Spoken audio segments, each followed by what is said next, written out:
Good afternoon, everyone. We are starting our Board of Commissioners budget workshop. This is rejoining our meeting that was recessed from earlier this month. Chair Poole is running late, as well as Commissioner Meismer. They have both contacted us, and they're going to be here as quickly as they possibly can. But a lot of people are here waiting to present, so I'm going to turn it over to Mr. Downs to present us the overview of the FY 2014 operating budget. Mr. Downs. Okay, good evening, everybody. Just go over real quickly sort of the agenda for the evening. We're going to talk briefly about the budget. Then we'll talk a little bit about the capital improvement plan, and then we'll move on to the sheriff will come in and give a broad overview of their current operations and what they're proposing to do for next year. As well as Ben Rose will be talking to you about the Department of Social Services, soon to be Human Services. And then we'll have some time after that for a discussion, general questions if you should have any. So just let you know, through the entire presentation, it'll sort of be a team approach. I'll be doing the introduction here, and in part they'll be taking over, and then Jonathan will be doing capital improvement, and then Pam's over there, as always, to answer all the questions we can't answer. So we'll move on from there. So just to bring you back up to date, just from the message that I presented to you last week, we are proposing at this time a general fund budget of $212,940,116, and that would require that the tax rate remain at 70 cents, if that is your choosing. We're projecting, based on revenues of all of our taxes, whether it's ad valorem or sales tax, we're projecting an overall percentage increase of about 2.55%. Also in there is some additional funding for schools, and we'll talk about that a little bit later and in more detail as we talk tomorrow evening with both school systems as well as the community college. So some of the changes that were noted in the message, and also we'll be talking about it.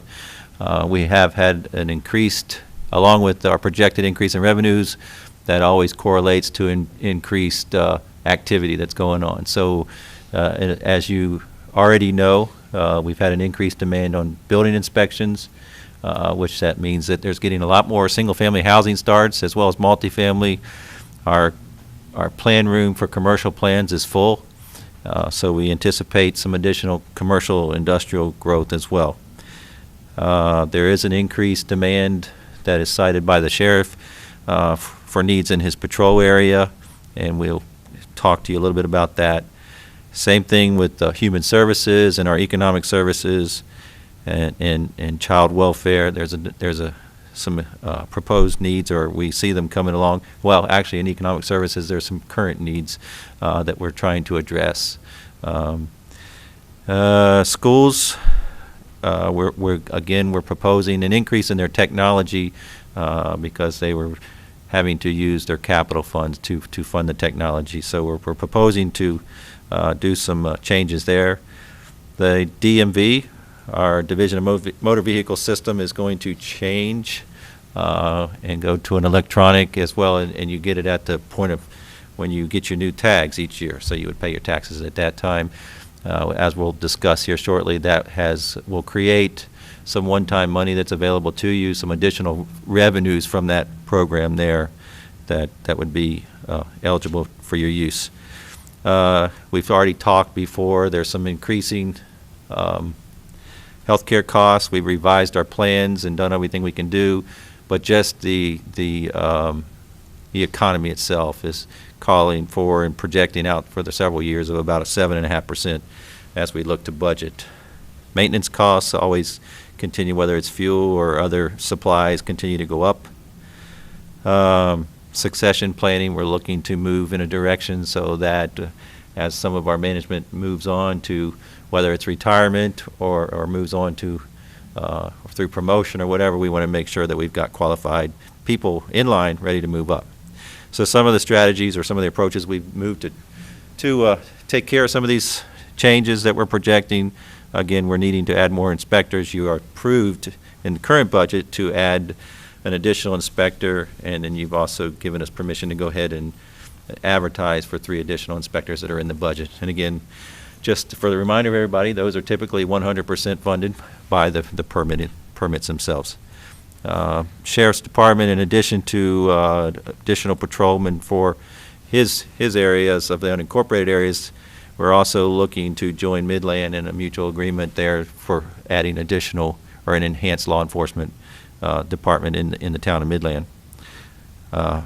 Looking to increase the number of social workers and those employees that are in the income maintenance workers that are in social services to provide some additional manpower to address the current and near future demands based on the programs that are working there. Again, we provided some additional technology funding for the schools. Again, we revised the health plan as much as we could to keep a good plan in place, but to help reduce some of the projected costs that we were doing.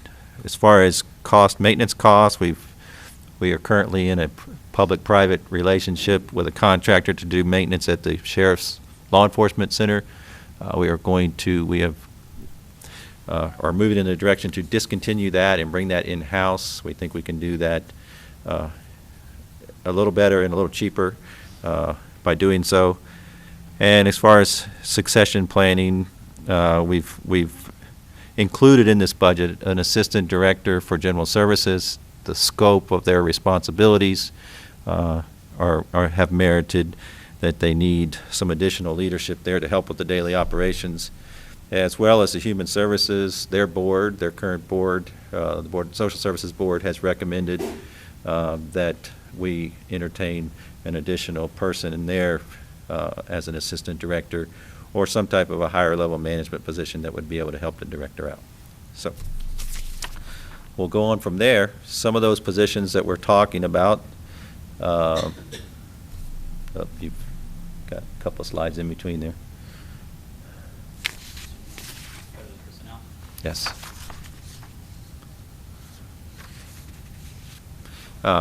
We are projecting, or we've included in the budget, again, 3 additional officers, or code enforcement officers. An additional person in the Register of Deeds, just as when development occurs, as the housing starts begin to increase, so do the transactions that need to take place associated with the Register of Deeds. We have brought on and become more specialized in some of our information system programs, and we're to a point in order to take advantage of the capabilities of these programs and to provide the specific or the expertise needed by our departments to run efficiently, and again take advantage of these systems, but also be there to help grow the systems and maintain the systems. We're projecting two business systems analysts and 1 technical specialist there. Again, going down the list, an assistant director to general services. The custodians, we're looking to, Mr. Bellifer is looking, as always, we're always trying to find more efficient ways and to do things, to get more work out of the different employees or the number of employees we have. So we're looking to, we've got 7 part-time workers that are very hard to keep filled and moving around everywhere. So we're looking to take those 7 positions and create 4 full-time positions that will give him better flexibility to get the job done. Our fleet garage the activity has increased out there, not only in number, but the types of vehicles that we maintain on a daily basis. So this will allow the director or the fleet service manager to provide some more oversight from asset management and that type thing, and allow for another mechanic to get out in the garage. Again, human services, we spoke a little bit briefly. The DSS board has recommended that, and knowing the scope of work that's going on out there, they do need another person. Again, it's in place for a director or assistant director working with Ben Rose.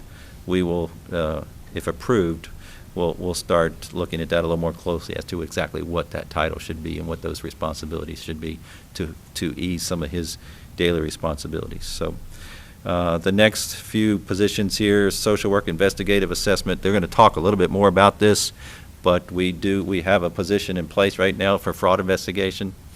This will add an additional person. That person is bringing in quite a bit of additional revenues just based on discoveries. This one will help do that as well. And you've got some several other positions that will help certify, qualify, and process the applicants that we currently have and expect to grow based on some of the federal programs that are being changed.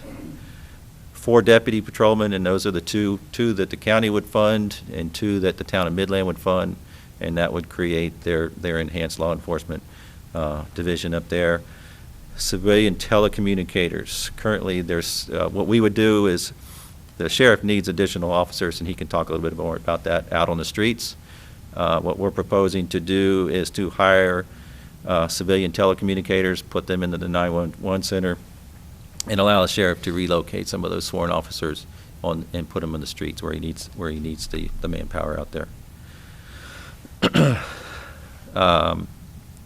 The other area that the sheriff is experiencing tremendous amount of growth and a tremendous need is in the records division, the civilian division. The number of gun permits, concealed weapon permits has just grown exponentially, and they're working now with a backlog that they're trying to get up and move forward. So, and then the final position that's on there is the assistant fire marshal. This will go along right now. Currently, the fire marshal joins the other 2 assistants in performing the required inspections, school inspections, commercial inspections that are required by statute.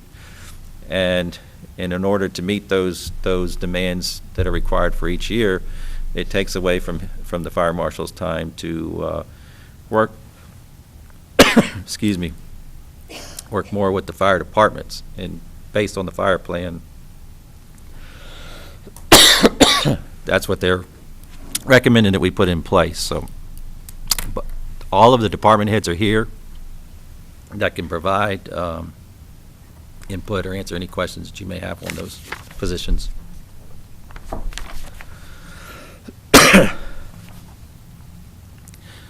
There are some other personnel issues that are measures that we're looking at.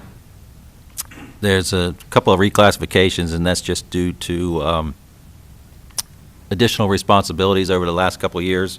When we've lost employees and we had a reduction in force, some people had to take on more responsibilities than they had previously had. In fact, there were more responsibilities that were outside of their job description. So in order to correct that, we're needing to reclassify them to an appropriate level. And then our final one is the medical director. Thanks. That's in there. We have to put him in a category that meets all of the Fair Labor Standards, and Pam, you might want to add on that one there. He was classified as a 9103, a temporary employee, and he really is a contracted employee. He provides medical oversight for the EMS, and when we put him in the system, we should have classified him as auxiliary like we did the other one, so we're just reclassifying him and placing him in the appropriate position. We have deleted, again, we talked about those part-time positions in general services. We deleted those 7 and then created the 4 full-time. 2 4-H summer program assistants were deleted. We had an income maintenance caseworker that was we proposed to delete, but by mistake. So we're going to add that back as we go through the process, and so that you can see it on a future budget. The 2 heavy equipment operators. Jeez.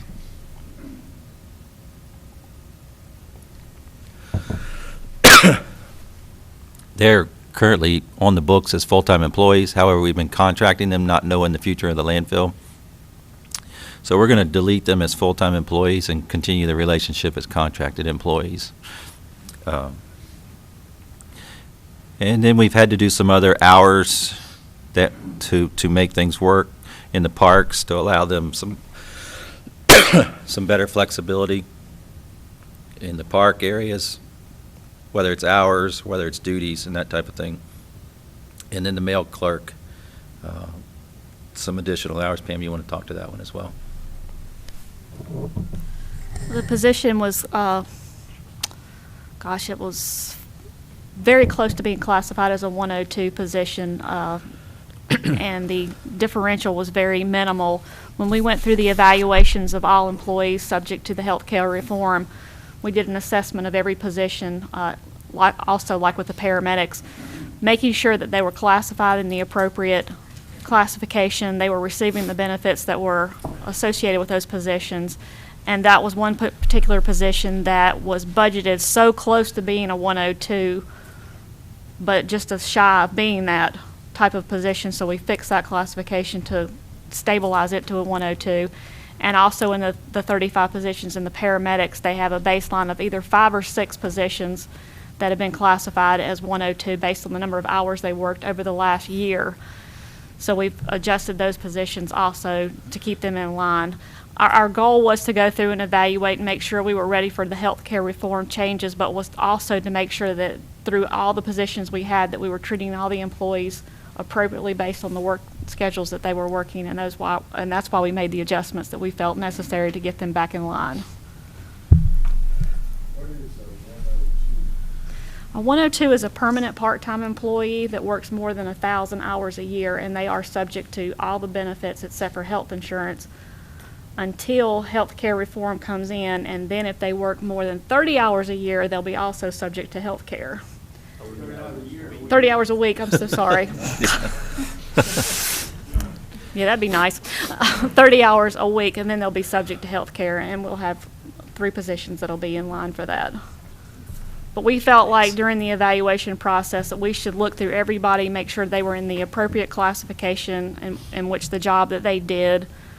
And when you'll see some of the new position requests like Mr. Downs went over, there was 4 temporaries that we've had for 5+ years, which when you've had them 5+ years are really not temporaries anymore. And that was some of the adjustments that we made to some of the classifications of positions of, you'll see where the expenditure was reduced, so we're not doing a temp anymore, but we're actually putting them on as employees because, like I said, after 5 years, they're pretty much ingrained into the system and the job that they do. It's not going to go away anytime soon. So that was part of our overall evaluation of all the positions within the county. Okay, you can go ahead and flip that next slide. That's not it. The one on the chart. Yeah, there you go. Again, this sort of, it's in your budget, but it sort of pulls everything together that we just talked about. There were actually, from our department heads, 52 positions requested. We have in the budget, along with some reclasses, about 37. The increase, the recurring increase for that is at $1,941,342. However, in addition to those expenses, you also will realize about $724,747 in revenues. So the net cost would be $912,370. As I said before, all of the department heads are here that have requested and defended to our staff, but they're also here available to you tonight. Should you have any questions or concerns that have arisen just from your initial review over the last few days, they'll be here tonight. They can be back at the other meetings, or of course they're always available for phone calls, and whether you run them through myself or Ann or Pam, and we can pull them back in. But again, they are available right now if you have any questions concerning any of those individual departments. What is the savings by not having a private contractor do the, I assume, cleanup on the sheriff's department? Uh-huh. What's the savings by bringing that in-house? Kyle, you want to come up and speak directly to that?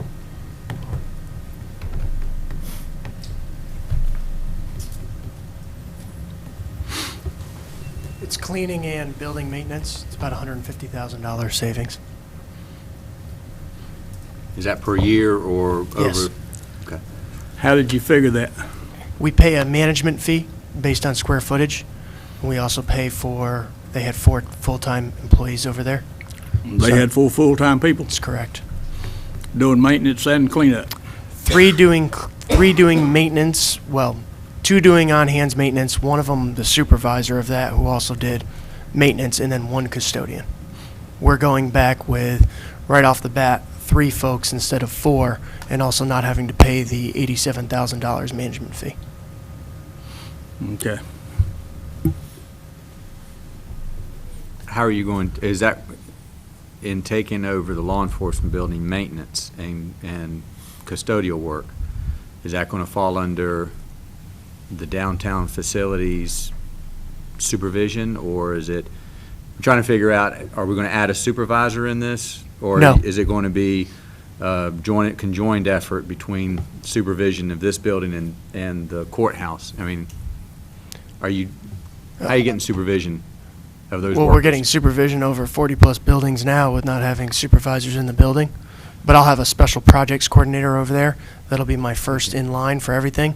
But for the past 4 months, we've taken over most of the responsibility of the large projects over there in Okay. terms of hot water systems, HVAC issues, so we've been dealing with this for some time. And just to give you an idea, we had a lot of management, pigeonhole for what was going on there even when the Keith Corporation was in there. I mean, they had to run everything by me over certain expenses and things like that. When you're allocating, do you allocate supervision, a supervisor, and I'm talking about a supervisor role, do you allocate a square footage per supervisor, or do you allocate the type of building? How do you try and allocate it? And my question is, what I'm trying to get to is, with this adding under another supervisor, an existing supervisor, is that going to create a domino effect that we're looking at having to hire another supervisor 12 months from now, or are we pushing somebody to their limits and we're not going to get the supervisory quality out of the supervisor? We currently only have 1 buildings maintenance supervisor and 1 custodial supervisor, Okay. and they both handle over 1.3 million square feet. I think that we're not going to be pushing anybody over their Okay, level. that's all the questions I have. Thank you. Mr. Morris, got any? And Ms. Poole, I know you're just trying to catch back up, so if you have them, they'll be around for a short time, at least to the break, and then if you have some then, and of course, you're always available to them. I do have a question for Mr. Smith and Mr. Langer about Okay, the Assistant sure. Fire Marshal. And whoever wants to answer it, my question is, how is that going to make you all more productive? How's it going to make us more productive? What it's going to do is free up. Instead of just adding another layer to, Right. It's going to free up the fire marshal to be able to address, number one, the findings from the fire study that the board commissioned 2 years ago. We have implemented quite a few of those items, but some of the larger items, the bigger ticket items that are going to get us more consolidation on the purchasing, the cost-saving things with the fire departments, we need that lead person in our office to handle that. The study actually recommended we needed 2 new positions in our office to just to manage what we're doing and implement those proposals. That we feel we can do it by adding the assistant fire marshal position. It'll free up Mr. Langer as the fire marshal, so he can be that lead person to spearhead those recommendations and kind of guide our fire departments to where we as a county and also the study has indicated they need to be. We've also seen an increase, again, with building inspections. We do all the initial inspections on the buildings in the counties, and we also have to do what's called maintenance inspections under the fire code. We actually go back in, unlike building inspectors, we go back in either at 1, 2, or 3 year increments for the life of that building and do inspections. So we've seen a 25% increase in our inspection activity. We've also had to, with the loss of a planner during the RIF, the increase of those things, changes in the ISO ratings that are coming up as we work towards lowering those insurance ratings in our fire district so that our citizens can see savings. Before, our office really wasn't measured as part of that points to agree. With the new changes coming, our inspections, our investigation, and also our education program will be counted towards those insurance ratings for the district. So again, adding this assistant fire marshal office to handle some of that increased workload on the inspection side will free up the fire marshal to not only, again, head up the changes we need from the fire study, but also work towards gaining more points to lower those insurance ratings for our citizens. Will that, if that position is also going to do inspections, wouldn't that not be offset by revenues from the cost of the inspections? We Either one, I don't care. we see some revenues. We don't see the extent of revenues that come in from building inspection. Our permits are not set up where they bring in as much money. We have seen an increase. We've seen some increases also in the alarm permitting that our office handles. We've gone from probably about 5,000 in income to we're projecting about 46,000 this year on the alarm permitting side. But we also look through the budget, and we're implementing some cost savings measures that will also help decrease the impact. While we're not bringing in directly for this position, we are looking at $100,000 income that comes in, again, not directly related to that position, but we're also offsetting $75,000 in cost saving measures. So we are seeing some savings that could control some of that. Okay. Thank you. How often do y'all inspect schools? Schools are done twice a year, every Twice a 6 year. months. Yes, sir. How about just a regular downtown store? How often y'all inspect them? Depending on the type of what the business is classified from the building inspection department, whether it's mercantile, some are done every year. If they're a certain type of hazardous materials, they're every 6 months. Some type of factories are done every 2 years. Routine small businesses are done every 3 years. And then your residential hotels and apartment complexes are done every year. So it just varies on the type. How many times when you go in a equipment room with electrical panels that it's filled up with junk? Every time, right. Yes, sir. That's what I know. They just need to know a good electrician. Yeah, I do stuff every time I have to go in one. Do you charge you don't charge a fee for those inspections? No, do sir. you? Those state mandated inspections, Right. we do not. What we charge is permit fees for when they're doing new construction, or if they're putting in sprinkler system or alarm systems. There's certain things that are permitted. There's other activities that are permitted under fire code. If you put up a tent, a certain size tent for special events, fireworks shows, those kind of things, we have permits. But the state mandated general inspections, we do not charge a fee for those. Right, and you only do that outside of the municipalities, right? Outside of Kannapolis and Concord, we and the town limits of Harrisburg, Right. but we do Mount Pleasant, Midland, and Locust. Yeah. That's in Cabarrus County. Thank you. One thing to add to that, while they have these maintenance, or these inspections that they do all year, they are also responding to any kind of hazardous material incidents. They're on call pretty much 24/7. So they're out and about. If it's a fire investigation, it may last an hour, it may last 2 or 3 days. So that pulls them away from these regular inspections. So, or if there's an accident on 85, they're out there, or tornado somewhere out in the county, Bobby and Steve and their other guys are the ones that actually coordinate the response to those.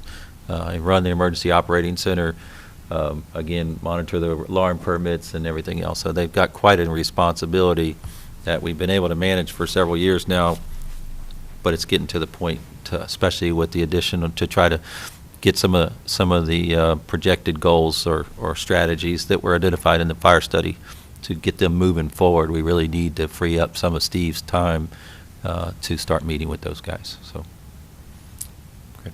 Any other? Thank you. Great, thanks, guys.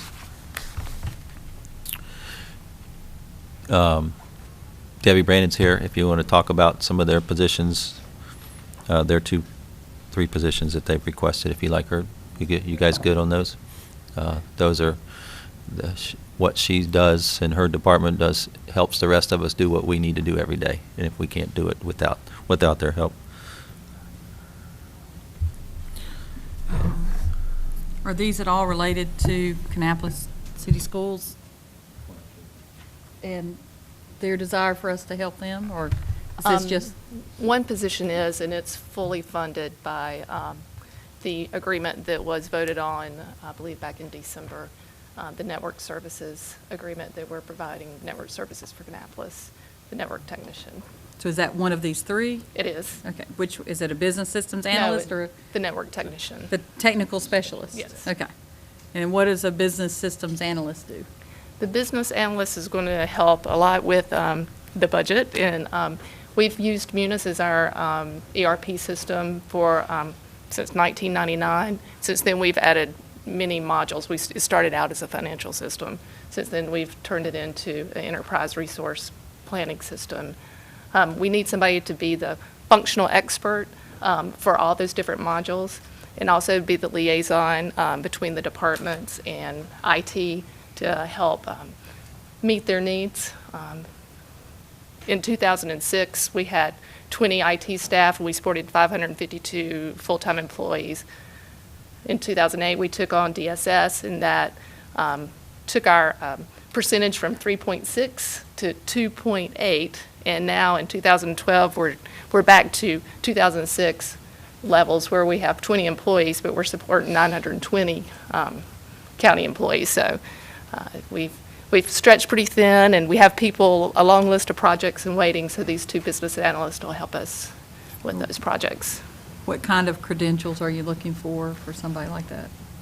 We'd like somebody with an IT background. For one of them, knowing the accounting systems and be able to listen to your customers and be able to design workflows and suggest business improvement processes. Thank you.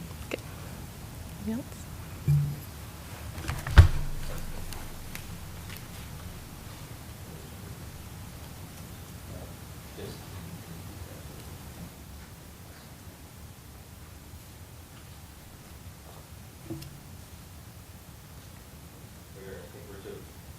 What we've got for just sort of an explanation on the proposed new employees changes.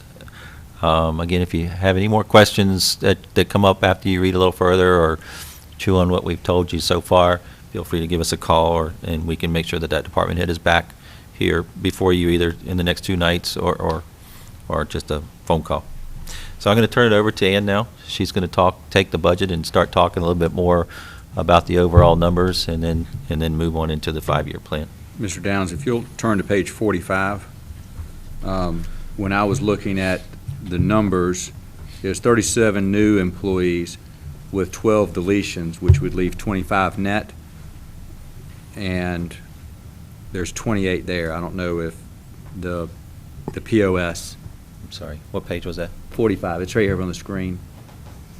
From what you had said, there's 37 positions that were being, you're recommending. 12 are being deleted, so that'd I'm be a sorry, net 25. yeah. It's 28 positions with 29 and a half FTEs. These numbers So- are not matching those, so it'll be 28 positions. So it's 28 positions, Yes, even sir. though the recommendation is 37 new with 12 deleted would be 25. It's 37 new and 7.5 deleted. Okay. Okay. Now, those are FTEs versus positions, okay? That, I was counting at positions. Right. Thank you. Okay. Thanks, okay.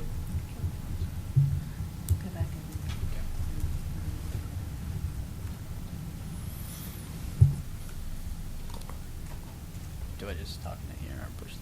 I don't think you have to push it. Okay. Just a quick note, there were some changes from last Monday till now, and a lot of those changes are reflected in the sheets that were passed out that are beside your desk or on your desk by you. That's the 5-year plan, the 5-year plan summary, and also some of the charts that reflected the service areas. So we wanted to make sure you had those correct ones. We will be getting you the correct budget. I mean, there's not much that has changed, but we will be getting you an updated one by the end of the evening. And it will be updated on the website as well for anyone that's watching this. Just wanted to point out that anything in parentheses, these numbers that you've been seeing, they are page numbers that are reflected in the budget book that you have or that you got from last week. So if any point in time you feel like I don't understand something, feel free to refer to those pages. This is sort of the skeleton of how we're going to go over the presentation. Ann Wilson, the finance director, is going to start with the budget summary and run things all the way through to the 5-year plan. And then Jonathan, after the break, Mr. Marshall, after the break, will be taking care of the capital improvement plan. So with that said, are there any questions? Okay.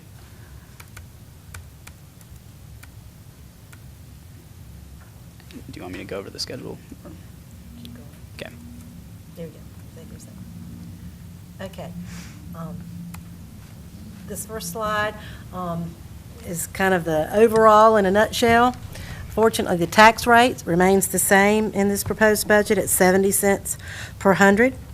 The valuation has increased from $18.4 billion to $18.9 billion, with a little over $500 million, 2.87%. The penny, last year's budget, a penny was $1,797,000. This year, a penny is $1,838,000. The total funds increased from $219 million to $225 million, or $5.6 million, 2.58%. The largest fund is the general fund, and it increased $5.3 million, 2.55%. And the FTEs increased 29.5%.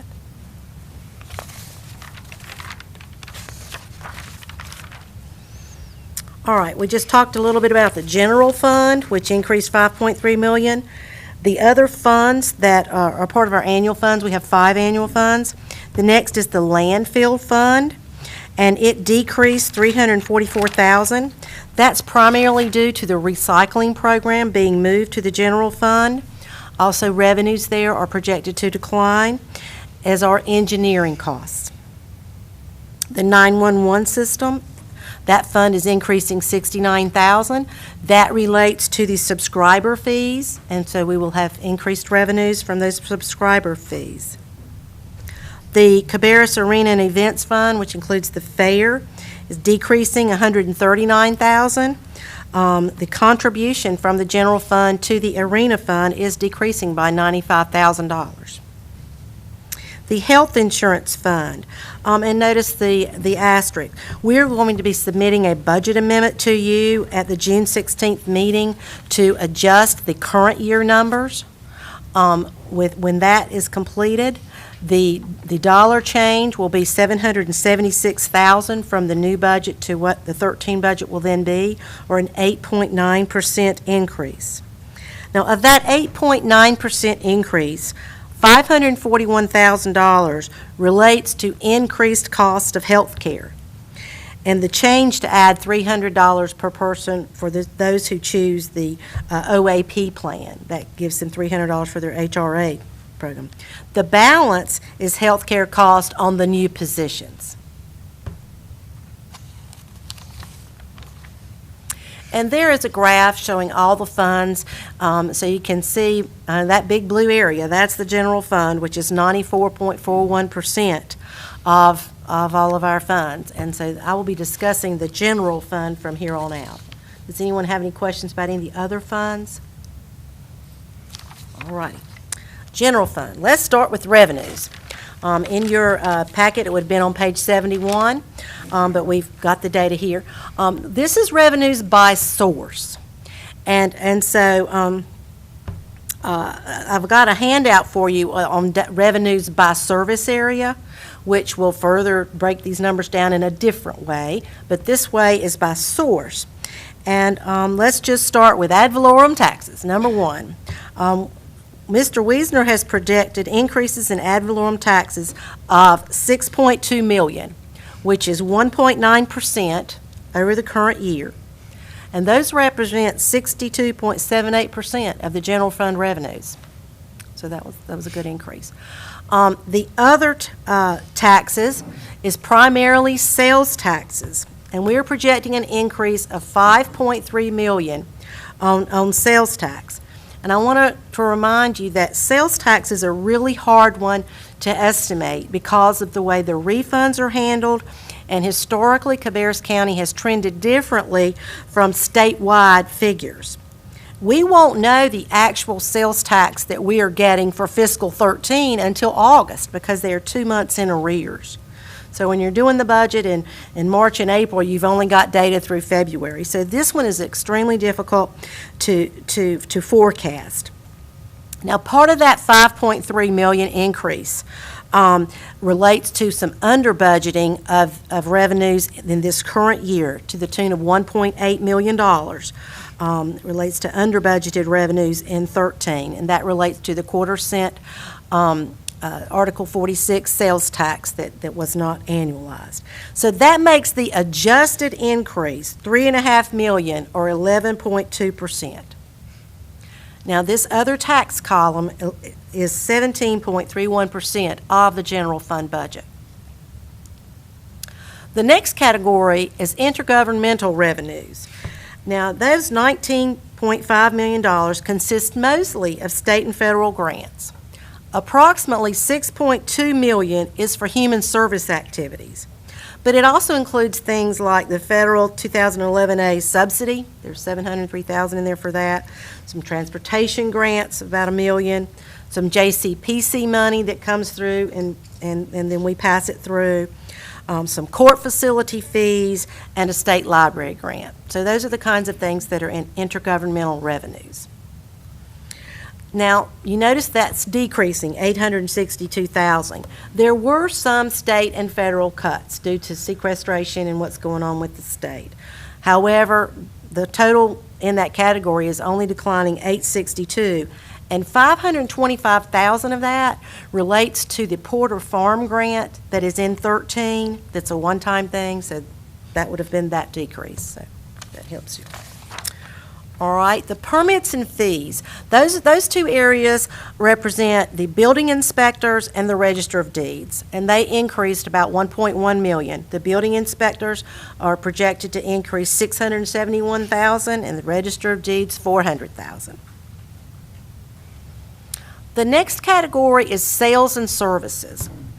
Sales and services are revenues derived from a variety of sources. They represent fees collected from various departments for goods and services rendered by them to the public, other governmental departments, or other governments. Examples are EMS transport fees, recreation program fees, and Medicaid case management. These revenues increased $1,475,000 or 15%. They include jail fees increasing $751,000.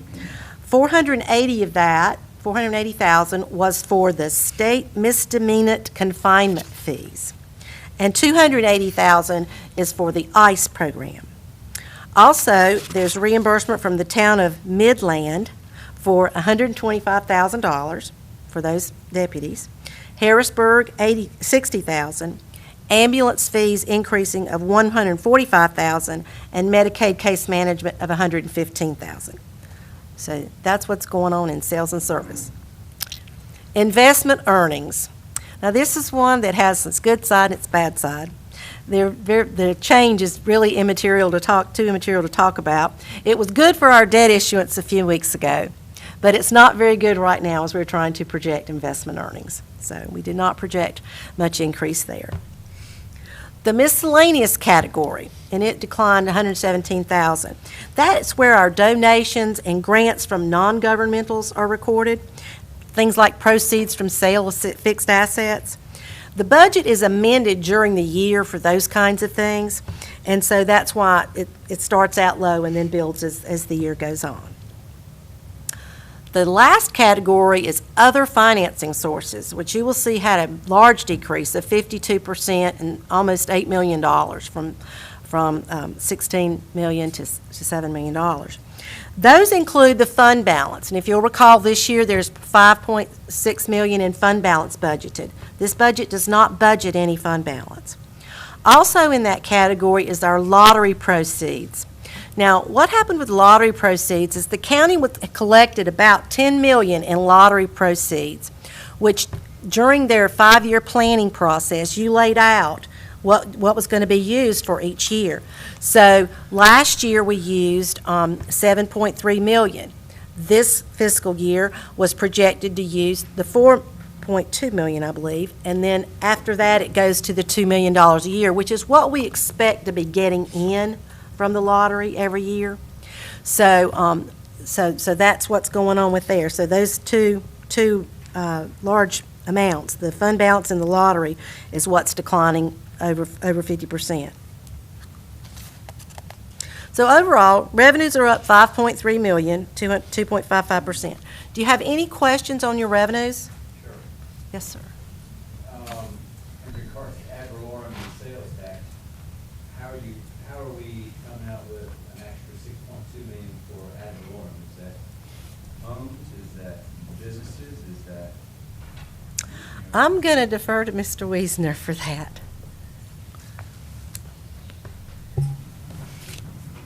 I mean, that's a substantial, it's 5% basically. A lot of that is, the biggest portion of that is business personal property. We've had large additions at Selgard and additions at Corning, and there's probably some other ones that I'm not thinking of right now, but we also had some increase in our real property values also. Now, in regards to Selgard and Corning, is the $6 million a net number that you're looking at, or are you looking at a gross number? And when I say a net and gross, is that, remember, they're receiving incentives once they pay their full taxes. They would be, yes, this would be the gross. That would be the gross. Yeah. Okay. Now, in regards to sales tax, tell me about sales tax. How do you, I mean, that 16% increase, Well, are you expecting Concord Mills to go boom? no, remember, part of that is because of it's basically, you're looking at the difference between two numbers. 13 wasn't high enough. I understand. We would have budgeted that more. That's based on projections of where we think this year will go and then where that will be. We are cautiously optimistic that this year we're going to be over budget. Okay. To talk a little bit more about, Pam, you may want to chime in as well. How do you figure out sales is going to grow that much? That, some of that increase is to make up for what was, there was one of the quarter cent sales tax that was not annualized, so we didn't show that as additional revenue last year. So what is the percentage increase if you annualize that number, and then what is that percentage increase over top of that? It's at 11%. If we had done everything correctly each year, it would be an 11% increase. So the quarter cents, we're looking at about $2 million a year? Get you that number.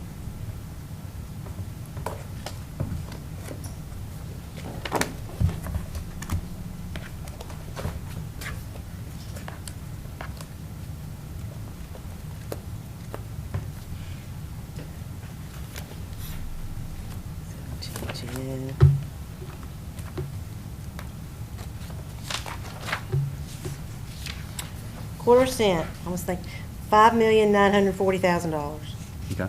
is what's in there. The current year's $3,982,000. So you're increasing it by $2 million? Mhm. Okay. It's And coming in more than. does this number, the 31 million, reflect, or 36 million, reflect the rebates that are being requested by the nonprofit? The refunds, yes, we've tried to estimate those, and so this supposedly is the net number of what we'll really get. The net number? Yes. Okay, so that, because I think CMS, we got a rebate of about $1 million last year, Novant about $1 million, and NASCAR got about $1 million or so dollars. And that's one of the things that makes estimating this so terribly difficult, is not only is it the amount of them, but the timing of when they submit it and when the state decides to pay it. Because sometimes they, for their own cash flow, don't pay them immediately. I wish we got more data on what they submitted and when they plan to pay it, so that would help with us. But this is a net number. And then going down to sales and services, you talked about ICE and revenues being generated from ICE. Actually, the budget for ICE is a self-balancing budget. The revenues and the expenses are both $280,000. Okay, because I was with the idea that immigration reform is going to take place. That certainly is probably going to affect ICE, and I want to make certain y'all factor that in as well. Well, that one's got the grant coming in and then the various expenses related to it, both sides. Okay. And in regards to the last question, in regards to the lottery, that's under the other financing sources? Correct. And that is, what are you counting for lottery proceeds that we're going to receive or may receive from the state? Well, ongoing, we expect them to be 2 million. So what this is doing is kind of using the amount that was accumulated and then it was allocated out. Okay. But we are hoping to 2 million. Now, it may be 2.2, but we tried to be conservative. I would put it at 0. Well, that's another thing I wanted to mention is based on what the General Assembly does. And that's something, that in this environment, there are so many unknowns in terms of health care reform, in terms of tax reform, and in terms of what's going on with the lottery. So there's a lot of unknowns right now. It's hard to be in the position of trying to budget, but we tried to budget conservatively. The rating agencies prefer that we budget revenues conservatively. As well. They'd rather revenues go over and expenses go under than the other way around. And so we've tried to be conservative but realistic. Mm-hmm. Thank you. Mm-hmm. Tell me what the ICE program is. Well, the sheriff can probably answer that better than I, but it does relate to immigration and So, An ICE program is the 287G program. And I'm what- sure that all of our viewers will understand 287G Well, that's as well as me. What it is the federal government issued an allowance for different law enforcement agencies, sheriff's departments, that if they applied and were qualified to run the ICE program, if a person is arrested that was not born in the United States, they go through a process to determine are they legally here or illegally here. If they are illegally here, then what happens is a detainer is placed on them. ICE is immigration control, maybe enforcement. And they stay in our facility until their case is resolved in Cabarrus County, and then the detainer, the federal government has put a detainer on them, and then they get sent to Atlanta or whatever the immigration court is to then be deported to their home country. That is in flux now with the Obama administration saying not to, they're not going to deport certain individuals based upon their criminal conviction. In other words, 2 years ago, if you had a no operator's license, an NOL charge that you were convicted of, or that you were arrested for, you were deported. Today, you would be sent to an immigration court, and then they would give you a bond of $1,000 and ask not to grace our court system again. So then they would be released out into the public. But a person with a trafficking in drugs, they serve their sentence and then they're deported. Right. So this ICE program reimburses us for some of our expenses while we're dealing Correct. with the issue. Correct. And once their case is resolved, ICE has 48 hours, I believe, to pick them up and transport them to a facility, a federal facility. If they don't, then that starts getting billed to the federal government at a different rate. Gotcha. Thank you. And some of this program is that transportation unit, and the sheriff can talk a little bit about that. You had approved that mid-year to gear that up. It did not come into reality. However, the sheriff has had additional conversations, and that's why it's still there, so that we may do that, so. And what Mr. Downs was talking about is in our area or our region or district, we would then go out and pick up other counties' ICE detainees and transport them to the federal government holding facility. It was supposed to be a money-making thing. Correct. Right, and that's why we have not done it, because Right. it was not going to be, there A was not money going to be the volume that we had expected. All they were doing was taking them to Atlanta and turning them loose. Well, as it's in our budget, it's a balanced budget, so we're not anticipating to gain or lose on it. Here's a pie chart showing the general fund by revenue source. That big hunk is the ad valorem taxes. The second largest is the other taxes, which includes the sales tax. The third largest, which is the green, is the intergovernmental, which is the state and federal revenue. Anything else on revenues?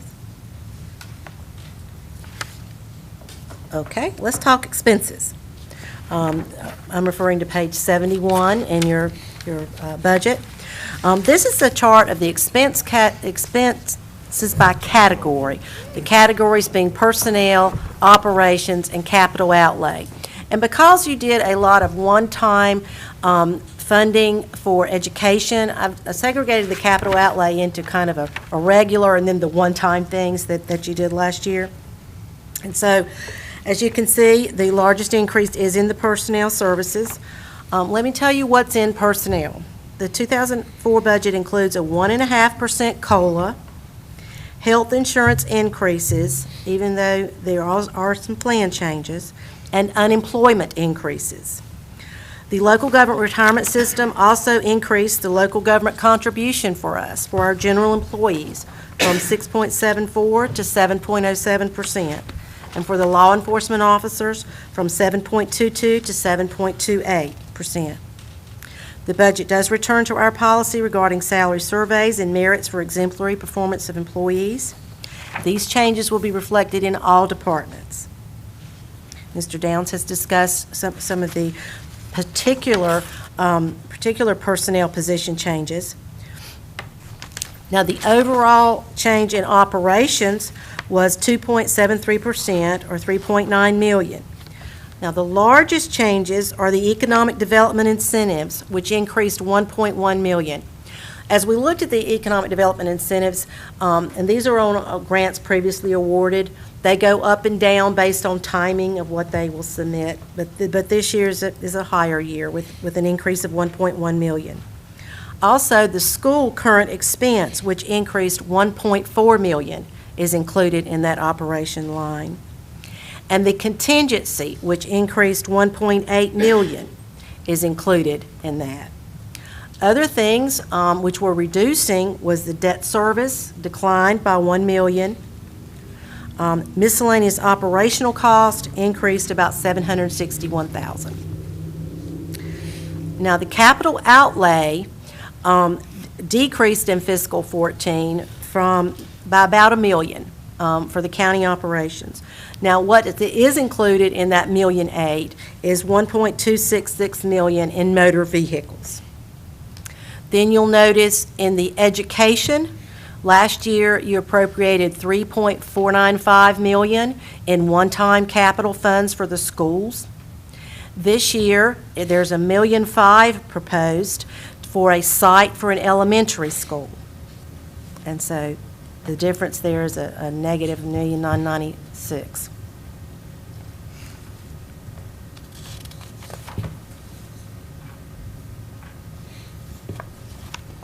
All right. This is a chart showing the breakdown by pieces. How much is capital? Very little small sliver. The personnel services are 28.63%, and the lion's share is operations at almost 70%. Now, this is a chart by service area, and on the handout that we have, it shows you revenues and expenses by service area, and sometimes it's easier to take a look at them with that. But here pictorially, it shows you like where the revenues are coming from and where the expenses are going, the drivers, if you will. And so if you look on the revenue side, you'll see that the biggest piece is under general government at 75.22%. That's where your ad valorem and sales tax are. So that's our two biggies. Next is education, and so the revenues we've assigned to education are the pieces of the lottery, the pieces of the various sales tax, and of course the whole quarter cent Article 46 sales tax for their revenues, and that's 9.85%. And then the third area of the revenues is the human services revenues at 9.4%. So that's where the revenues are coming from, and the 1, 2, 3 of what's going on there. The expenses, the lion's share is going to the schools at 42.83%. That's the large blue on the left of the expense side. The second is human services. Their budget is about $40 million. It's an 18.79 increase. Third is public safety. It's up 15.48%. However, the revenues are up $1.8 million and the expenses are up $1.8 million in the public safety area. So between those three areas, you have 77% of where the money's going. And these are those pages out of your budget. I believe it's pages 75 to 78, and on the expenses and the revenues are 73 and 74. I'm going to turn it over now to Parth for him to talk to you about what we call our funding matrix. This is something included in the budget book. It is on pages 63 through 64. It might look just slightly different, but all the same information is there. We compacted some of it for this presentation. But just as a highlight, the mandated service and mandated dollars, it's a little bit difficult to see, but it is green. It is going up 3.26%. And this increase of 0.0065 cents is mainly due to the debt service as a percentage increasing in this category. Now, in actuality, the dollars for debt service have decreased, but compared to all the other items in that particular category, it looks like it's more. So that's why it's driving the increase in that section. The second category, mandated service and discretionary dollars, of course, this means that we have to provide a service, but we get the choice of how many dollars we put towards it. This has actually decreased negative 14.42%. It was the largest mover in the negative side of things. But what's really happening there is due to two things. The increase in sales tax, which reduces the property tax funding. So compared to last year, the sales tax that we're getting this year are more, but also as a percentage, it's bringing in more in that particular category. And then the second item is that we have the one-time funding that was provided for schools last year has not been provided to them this year. The third category, discretionary service and mandated dollars, means that we have the choice in providing the service. However, if we do provide the service, we have to put a certain number of dollars towards it. This basically entails those items that are contractual in nature. The movement we see there in that 0.001 tax rate change is largely due to the vehicle, the truck that the forestry will need. It was put off last year and it has been requested again this year. Basic administrative services is in brown, and these are the services that I guess would be hard pressed without them. This includes departments like county manager, HR, IT, or human resources, information technology, and general services. And the reason for that drop is $80,000 in general services. And that's largely due to the restructuring of employees that you saw earlier, the cancellation of the maintenance contract, and also some less projects that we're going to be taking care of this year, this upcoming fiscal year. And the yellow section, probably the most important one because there's a lot of numbers moving up and down in it, is the discretionary service and discretionary dollars. That's the section where we have the flexibility to sort of do what we want in a sense. And there we've broken it up into three different sections, and we've done that because otherwise the change in that section looks just off the charts. So we have three sections: non-departmental revenue. This basically encompasses all the things that are in the finance department outside of sales tax. So we're talking interest and fire sales district taxes and some of those things. Non-departmental revenue fund balance includes the fund balance, of course, that was there from last year. There is no fund balance this year, at least not currently in the budget. And then contingency, that is the $2.1 million that's in there right now.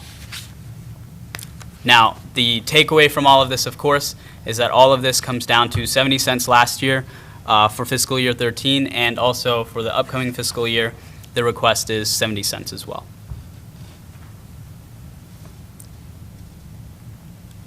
With that, we're going to move on to education, and I'll pass it back to Ann. All right. Let's talk about Cabarrus County Schools. That's pages 293 to 295 of your budget. And what we've got on the chart is 13 amended to 14 proposed. And you'll notice that the building maintenance is increased $392,000, and the technology is increased $1 million. If you'll remember at the retreat, we talked about the current expense. Well, previously, the schools were spending $1 million of their technology money out of their capital outlay. And so that whole capital outlay was going for the technology lease. So what this does is it increases their current expense budget by the $1 million, and also for some of their building maintenance, so that they can use their capital money for capital, so that they can do it appropriately. And that actually would leave them then with funds for capital. Also, you'll notice in the Capital one-time line, an additional $1.5 million this year, which we talked about earlier, which is for a site for an elementary school. So their current expense increased $1,392,000, and their regular, I'll call it regular capital, is staying the same, and then the one-time capital is increasing $1 million, adding $1.5 million. But for the net, it's a reduction of $240,000. Now, the note also is talking about their school nurses. All that funding goes through the Cabarrus Health Alliance. So I'll be talking about school nurses when I talk about the Cabarrus Health Alliance. All right, this next slide is about the Kannapolis City Schools. And as you know, we have to fund the current expense based on the ADM and make them the same. And so this provides their technology $40,673 to keep the ADMs appropriate. And then the capital is flat for them at the $100,000. Their one-time money in fiscal 13 was $929,000, and so that's the reduction because it was not ongoing. Next is the school summary, which shows you the total current expense increase of $1,433,000. The capital one-time is a reduction of $1,169,000. The debt service on the schools has declined by $805,000. So that leaves the total a reduction of $542,000. All right, the community college, it's on page 300 in your budget book. The current expense for them is proposed to increase $43,000. The capital is proposed at $213,000. That includes security enhancements and a new AC unit. Their one-time capital in fiscal 13 was $919,608, which will show as a decrease because it was not continued. And then their debt service increased $28,000. So the total change is $1.1 million for them. What was the debt service for? Oh, that's the debt service previously on the bonds. I understand that, but why would it increase? Because we haven't built anything out there. We haven't borrowed any money for RCCC. Why would it go up? Let me check that.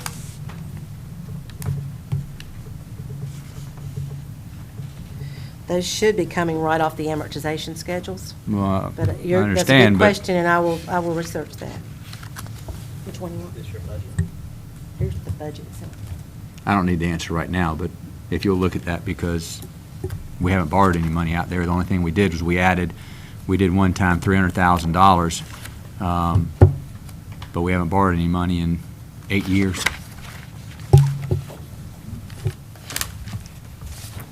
We'll get you something on that.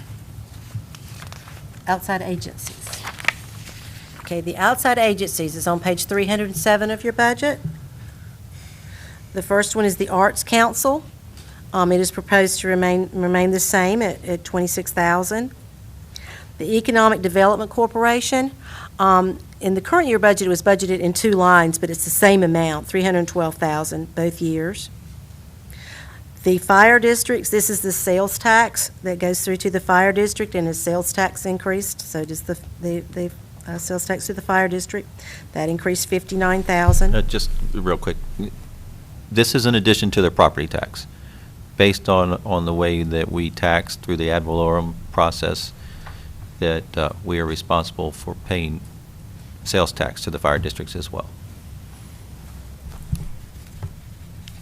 Okay. The next one is the Cabarrus Health Alliance, and this is where the increase for the school nurses is. The total increase is $259,000. What that is composed of is an increase in the number of days that the school nurses will be available at the school by 9 days. It includes a nursing supervisor for those nurses, and it includes an environmental health specialist. So that's what. If we can stop Which there would for a be- second. Commissioner, Chair Poole, your question at the last budget session was to provide, or at least have the opportunity for health insurance to be provided. That was open to all of the school nurses, and there was some that took and some did not, just to let you know. That was opened up to whenever the open enrollment was, and I don't remember the percentage, but I was shocked that it wasn't greater. But it was open to everybody, just to let you know. I was surprised, too. I did get that. I was Okay. surprised didn't- as well. I mean, I didn't know if you'd seen that, and I know you raised it the last. Yeah, I think there were like 8 that took Yeah, it, there was and actually we 8. We budgeted for 10. budgeted 10. Yeah, Right. surprised. I agree, I was So completely I just wanted, surprised. you were questioning that at some point in time, and I wanted to let you know if you hadn't seen it. And you're right, thank you. I did mean to say that the health insurance for the nurses, and like you say, 8 have taken it, but we budgeted for 10 because you may have turnover, you may have changes in selection in the future. So that's included in the Cabarrus Health Alliance. The next category is the forester. That budget is increasing $15,000. Primarily, that is our 40% of their truck. They requested a new truck last year, and it was not approved, and this year they're requesting the replacement of that truck. Well, has that, the last year I said, I don't mind talking about the truck, but they were supposed to come back to us and say, we're going to stay in Cabarrus County, we're going to service Cabarrus County, and there were some assurances that we were supposed to get. Have we gotten those assurances that they are going to provide the services to our forest farmers or tree farmers since they're moving out of the county, since they moved out of the county? I actually, since we received this request just recently, have reached out to Dan Brandon. I've not heard back from him. We'll get a response to that. Of course, Mary Aish, who was one of the foresters here, has been promoted to the lead forester, and her services have not changed over the year, but she is still housed at Wasack. And we're looking for some other office space for them that will give them a little more space in a county-provided facility to ensure that they have offices here. And then we've also had that discussion with them about mobile offices at volunteer fire departments, which would work, where they could stop at volunteer fire departments throughout the county and use those as offices also. My point last year was just, I didn't want if they're moving out of the county, which I understand that may be a cost savings, I didn't want that to be at the expense of our farmers, and they're asking for more money from us when the service to our farmers is decreasing. So those are the concerns I'm asking. They have moved on to purchase that old fire department over there, so they are moving their Mecklenburg people into that with intentions, we think, to move ours. However, they had come out and met with our ag advisory committees, our fire departments, and They also met with the Fire Chiefs Association, didn't they? right, Yeah. yeah, to talk about their intentions and to address any concerns, levels of service and that type of thing. I think, again, Jonathan tried to reach out to them again today, right before our meeting, but their intentions are probably their home base may be at the new location in Mecklenburg. However, we are working where they're here most of the day, and also have these satellite offices, whether they're in our buildings or a fire department or anything, so. Well, if they're going to provide the same service, I have no problems, but until those questions are answered, I would want to make certain that truck expense is moved out of a guarantee and more of our decision whether we're going to do it or not. Right. We'll give you, as soon as they reach back out to us, we'll give you an update. My request is if they don't reach out to us prior to June the 17th, then goes it gets away. pulled out. Sure. Okay. And is this a vehicle that they would take home? Or is this a vehicle that's only going to be used in the county, or what restrictions will we put on a vehicle that we're Exactly what they purchasing? called it. They do take it home. Yeah, they do, because they're also, just like our own fire marshals are on call, they're on call for Although they do prescribe burns, they also respond to wildfires or grass fires, so they need to have the vehicle with them. Don't the fire departments do that? They both do. And that was one of the concerns of the Fire Chiefs Association, is that they receive assistance and aid from the forester, and they did not want them located further away, because their fear was they wouldn't get that same assistance. Do you know if this particular, whoever will be using this vehicle, if they live in the county or if they live out of the county? I do not know where their residence is, and actually only the lead forester position is filled. They have not backfilled that second position yet. So. That's where we're trying to reach out, see, is this position for the existing employee, or is it for the proposed employee? So, If the money is not in the budget, they'll reach back. yes.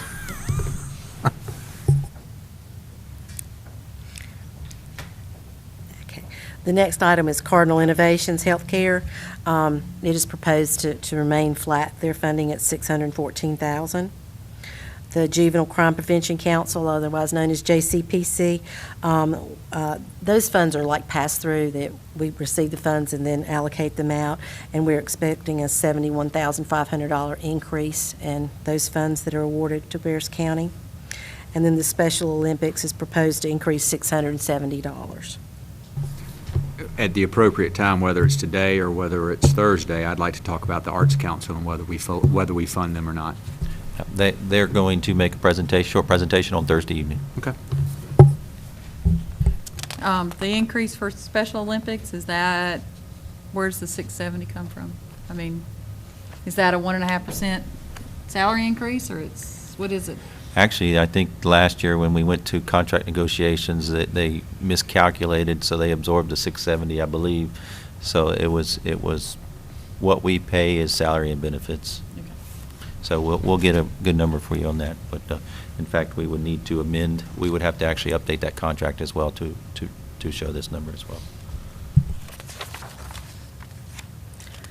Okay. Next is are there any questions on the expenses before we go to the 5-year plan?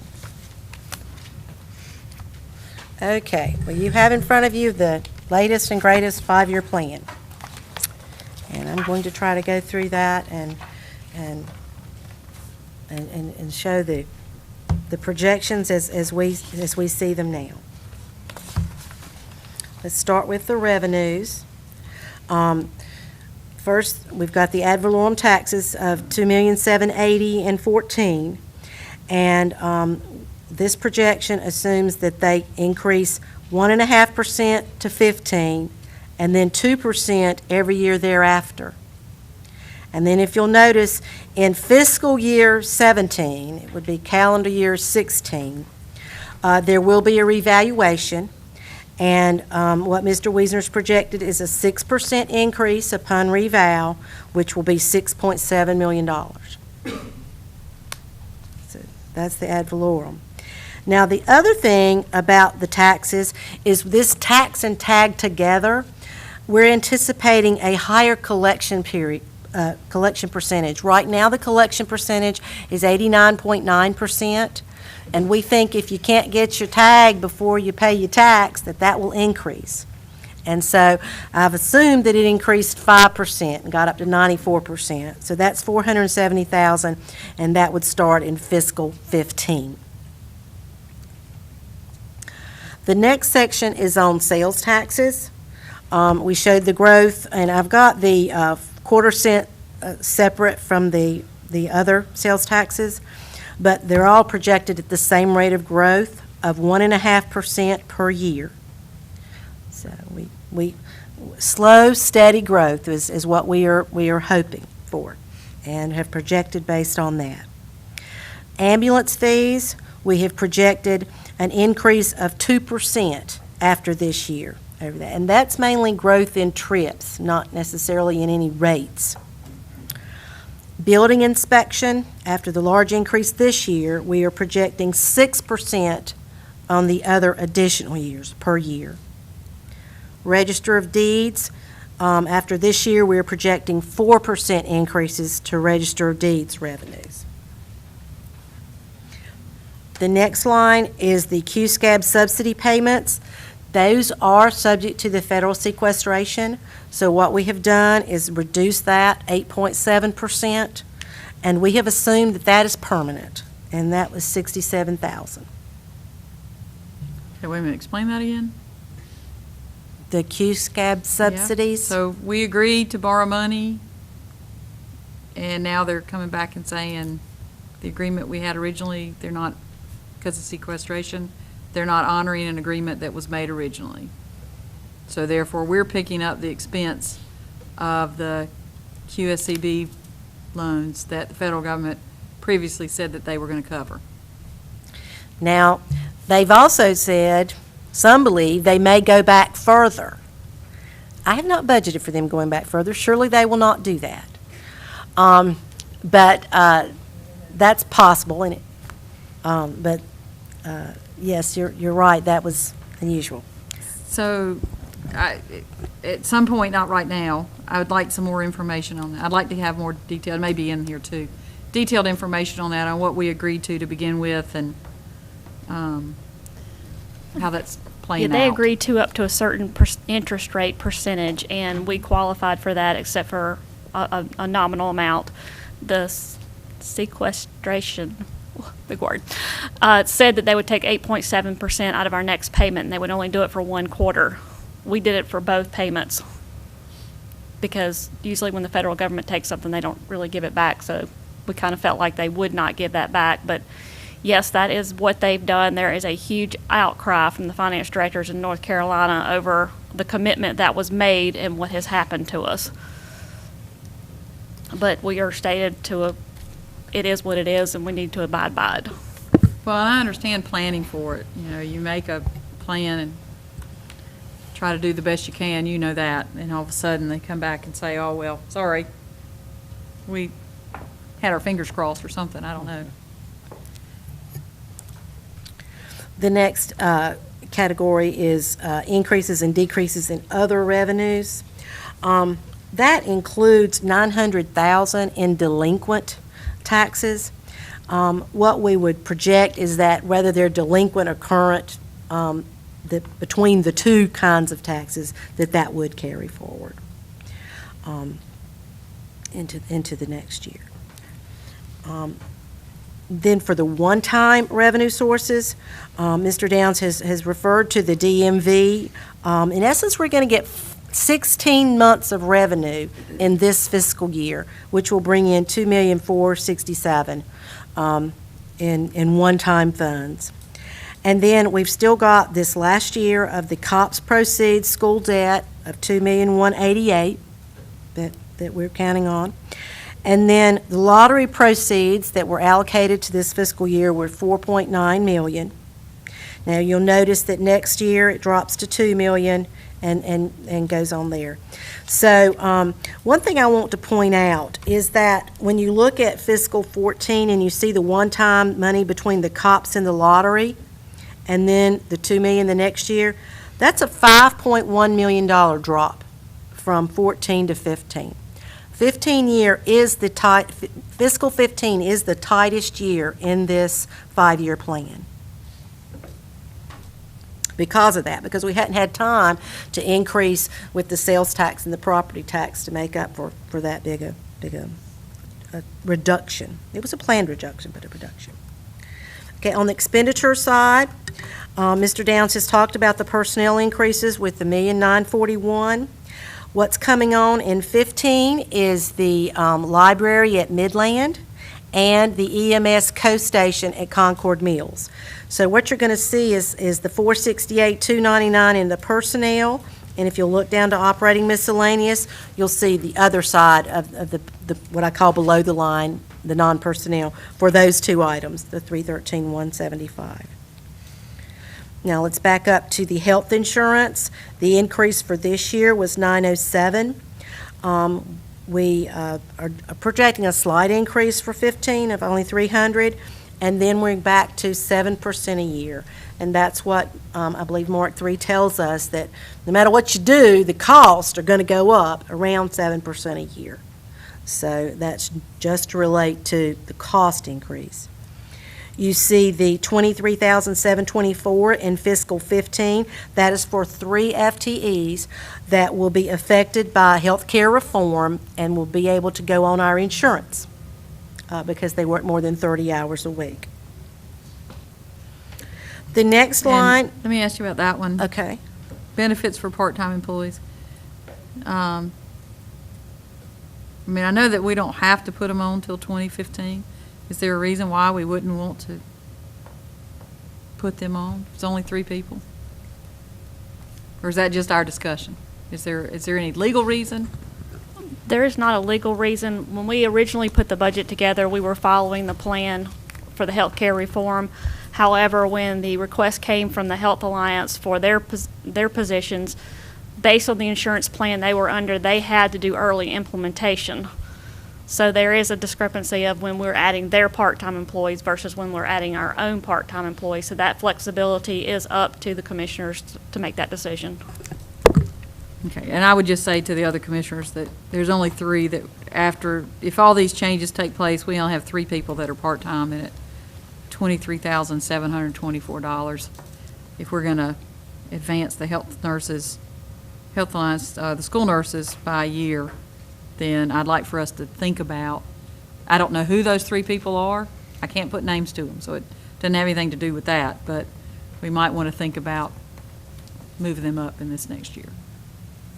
I thought we had more, but because we're changing some part-times to full-times, we're down to just the 3, and I just think that's a nice thing for us to do for 3 people if that's the case. So anyway, just a comment at that point.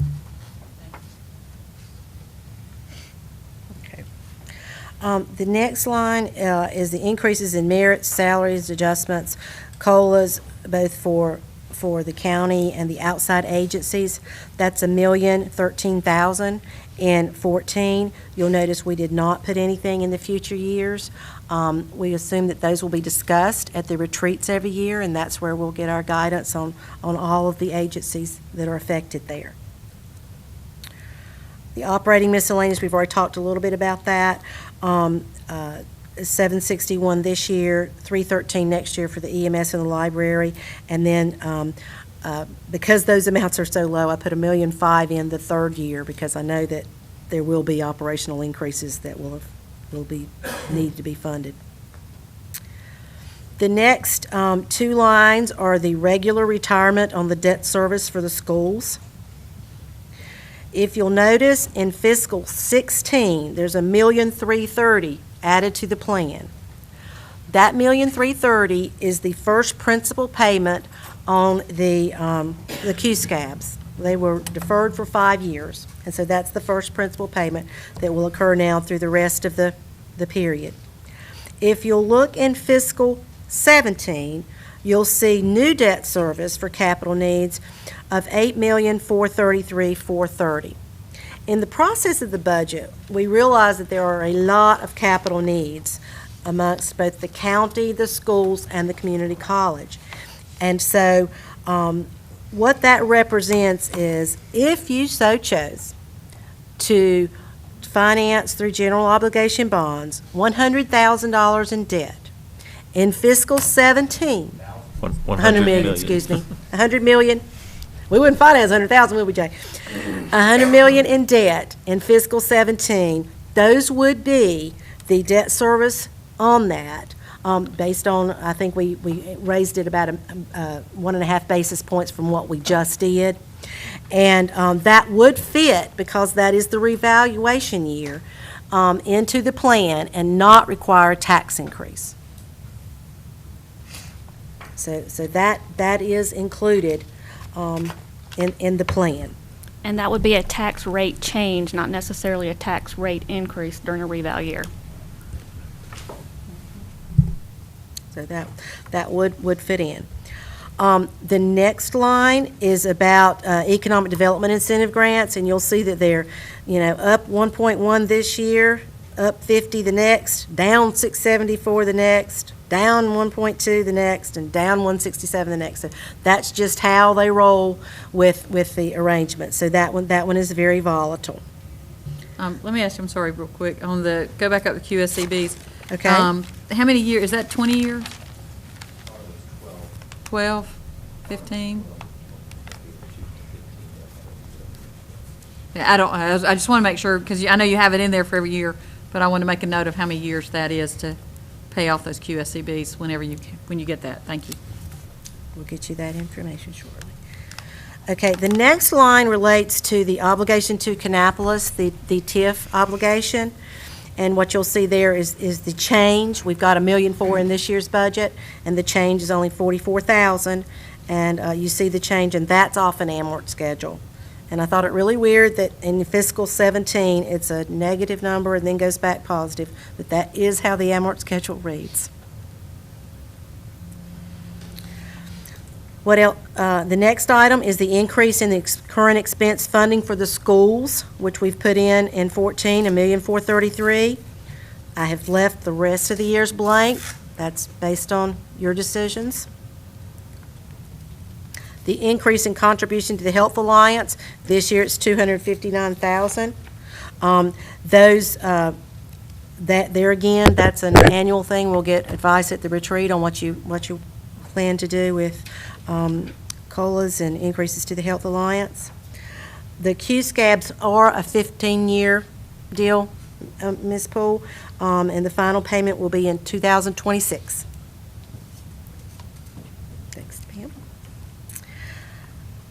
Okay, so let's see, we were talking about the Health Alliance, yes. The next item is the decrease in contribution to the Arena Fund. That was decreased $94,919 this year. I have not projected any other changes in the future to that.